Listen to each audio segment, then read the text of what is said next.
Materialism never leads to godliness. Things are only obstacles that get in the way of an eternal perspective. We talk about mission. There will be some of our brothers tonight in places around the world on mission for God. They will starve to death tonight because of their confession of Christ. There are others that will live in places you wouldn't put your pigs for the sake of Christ.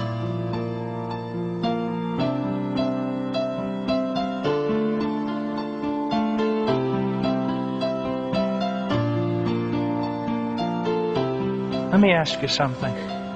How much has Christianity cost you? How much has it really cost you?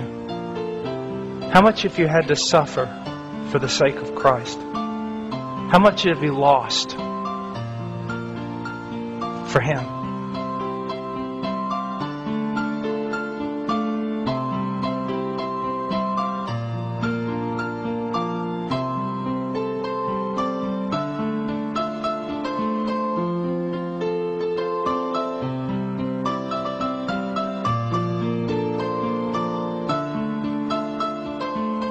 I'll always ask young people, you know, what do you talk about most? There's your God. What do you think about most? There is your God. What do you have your eye set upon? There is your mission, and your God, and your heart, and your treasure.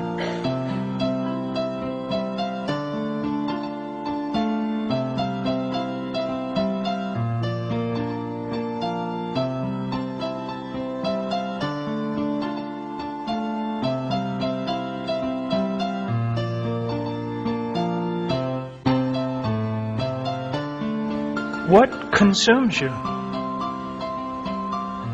One of the worst things you can do is reduce Christianity down to a moral thing you do because it's what everyone else who is moral does. Talking about passion. We're talking about treasure. Now, let me say something very, very revealing about myself, about human nature, about men.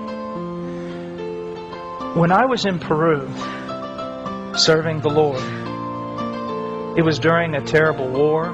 People were dying all around. Sometimes I was in the city of Lima, which was considered the worst place on the face of the earth at that time. Sometimes in the jungles, on the Amazon, sometimes on the Marañón, sometimes in the Andes Mountains, fraught with danger. People used to tell me, oh, it must be so hard to live for Christ there. No. Easiest thing I've ever done was live for Christ there. Why? You have nothing. You have nothing but Christ. And if Christ doesn't save you that day, you won't be saved. If He doesn't feed you that day, you won't be fed. If He doesn't protect you, you will not be protected. There's nothing you can do in the arm of your own strength. Get up in the morning, you get out of the tent, you go bathe in the river, you come back, you eat something. You go preach the gospel all day. You come home, you collapse in the tent, you wake up the next morning, you do it all over again.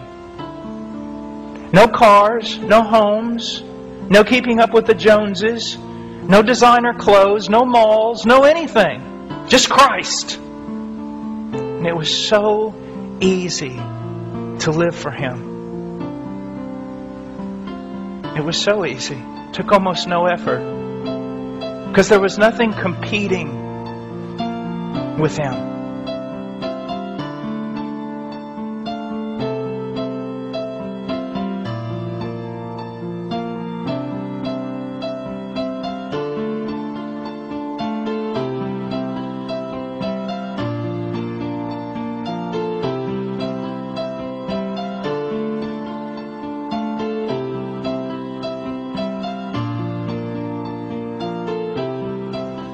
I feel like one of the worst things that ever happened to me, even though I know it isn't, because it is within the will of God, God called me to come back to the United States.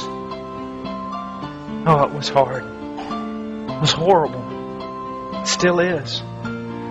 Try being in Peru in all that poverty and then snap yourself out of there in 1 second and stand in the middle of a North American mall. It'll make you want to puke.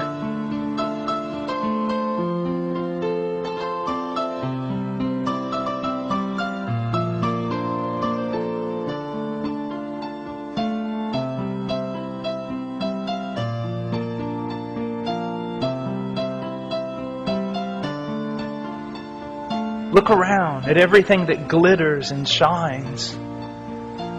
Just make you nauseous.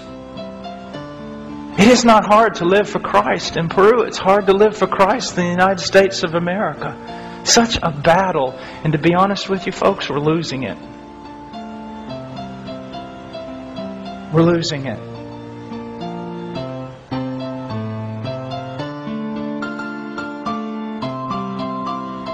We're losing it.